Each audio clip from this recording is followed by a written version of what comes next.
के बारे में और इंफॉर्मेशन प्राप्त करते हैं तो और कंफ्यूजन पैदा होता है। जैसे अगर हम बाजार में घूम रहे हैं, किसी को देखते हैं, किसी का चेहरा दिखाई देता है, हमको नहीं मालूम कि वो कौन है। किसी को देखते हैं, किसी और का चेहरा दिखाई देता है, हमको नहीं मालूम कौन है। पर अगर अपने घर में घूम रहे हैं तो जिसका भी चेहरा दिखाई देता है तो सब ये वो है, ये मेरा चाचा है, या मेरा बाप है, या मेरी माँ है, या मेरा भाई है। और अगर ऐसा कोई चेहरा दिखाई दे गया कि देखा चेहरा और नहीं समझ में आ रहा है कि कौन है, तो गड़बड़ है। मेरी बात समझ रहे हैं ना आप? बाजार में उल्टा है, इतने चेहरे दिखाई दे रहे हैं और ये समझ में नहीं आ रहा है ये कौन लोग हैं। कोई बात नहीं, वो बाजार के लिए वो सही बात है, पर घर के लिए नहीं। घर में अगर आए और वैसे ही चेहरे दिखाई दे जिनके बारे में कुछ नहीं मालूम, तो ये होगा कि किसका घर है। ज्ञान की भी बात, जैसे जैसे इस ज्ञान के बारे में हम समझना शुरू करते हैं, धीरे धीरे बात समझ में आने लगती है। पहले जो बात हम सुनते थे उससे और प्रश्न बढ़ते थे, और जब बात समझ में आने लगती है तो जैसे जैसे उस बात को सुनते हैं उससे प्रश्न कम होते हैं, शंकाएं कम होती हैं। इसको कहते हैं जानना। तो जानो और सुनो। यह चुनरी मोरे मैके से आई,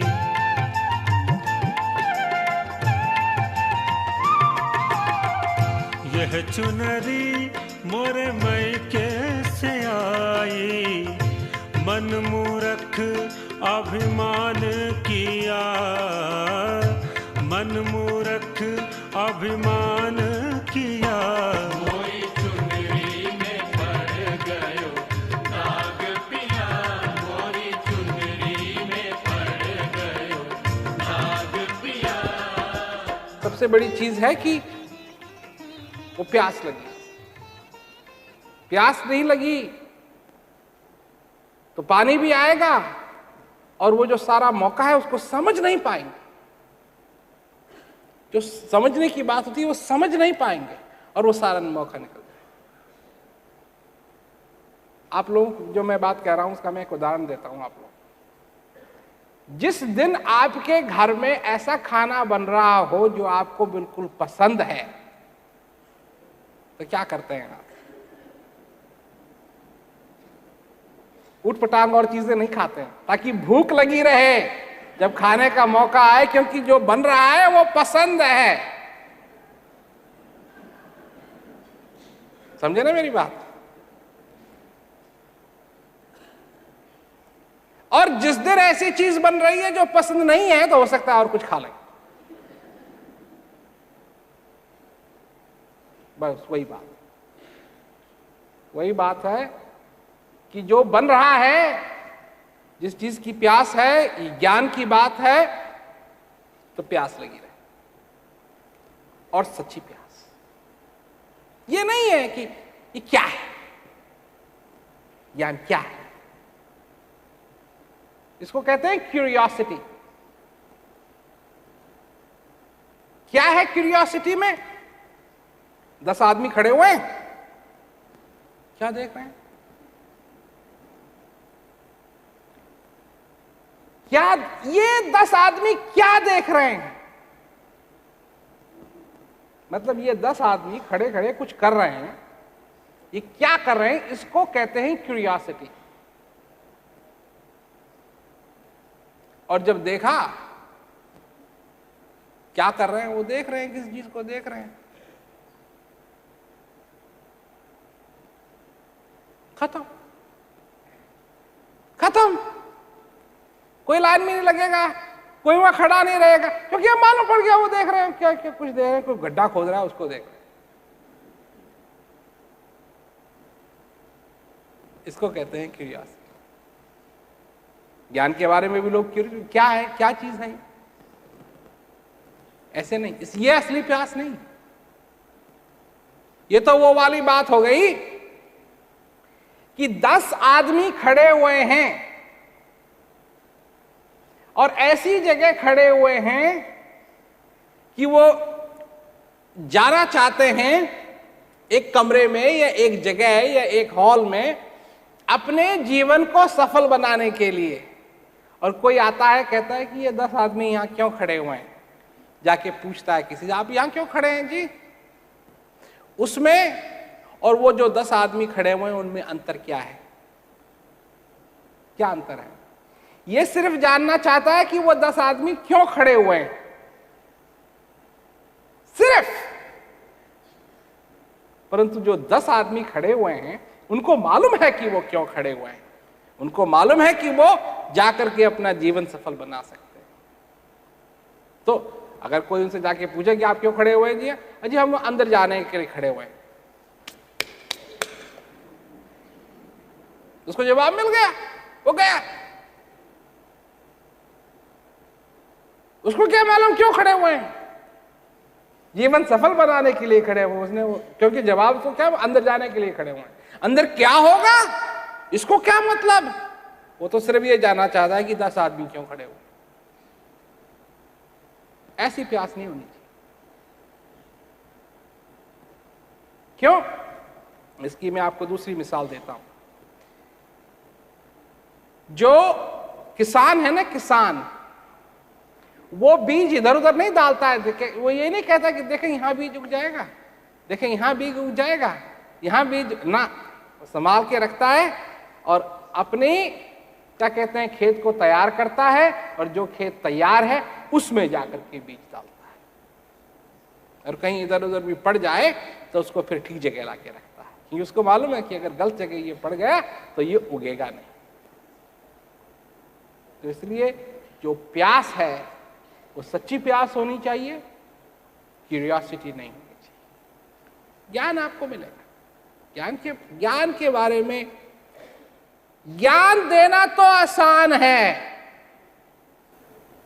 कितना आसान है? जैसे बीज फेंकना। मुश्किल है हल चलाना। उसके लिए बहुत मेहनत करनी पड़ती है। उसके लिए पकड़ करके हल, कभी चलाया हल? आप लोगों को हल क्या होता है ये भी नहीं मालूम होगा, हो सकता है। हल चलाना हमने चलाया है। हम छोटे थे, हमारा खेत था, वहां जाते थे, ट्रैक्टर चलाते थे, हल चलाते थे, बीज बोते थे। तो हल चलाना वो बहुत मुश्किल है। पत्थर आते हैं, अब हल चलाते हैं, पत्थर आते हैं, रुको, पत्थर को उठाओ और पत्थर को फेंको। फिर हल चलाते हैं, हल चलाते चलाते चलाते वो जो जमीन है वो एकदम तैयार हो जाती है। तैयार शब्द है, तैयार।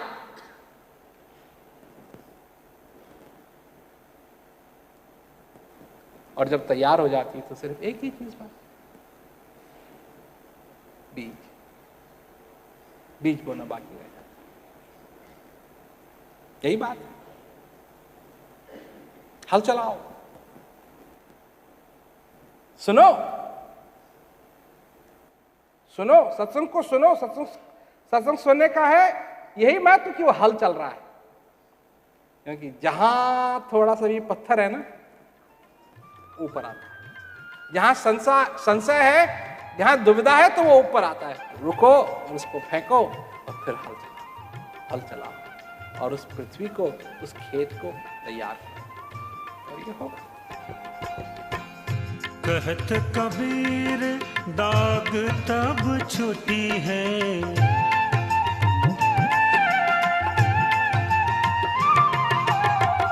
कहत कबीर दाग तब छुटी है, जब साहब अपनाए लिया, जब साहब अपनाए लिया।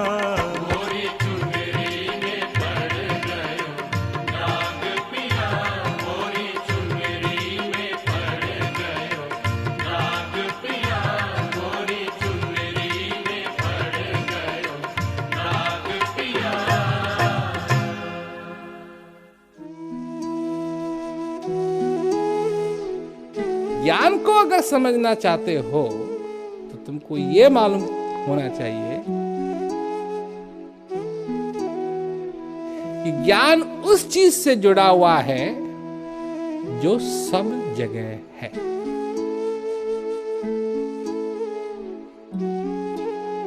क्योंकि वही शक्ति मनुष्य के अंदर भी आ रही है और जा रही है, जो सारे यूनिवर्स को, संसार को संचालन करती, चलाती है। और ज्ञान, हमारा ध्यान, मन नहीं, हमारा मन नहीं, हमारा ध्यान उस चीज के अंदर जाके उस चीज से जोड़ती है जो हमारा ही बेसिक्स है, हमारा जो जीवन है।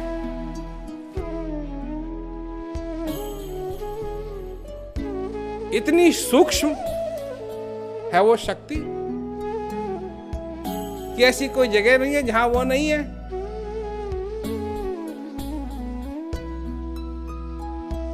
और इतनी पावरफुल है वो कि उसके बिना कुछ भी नहीं।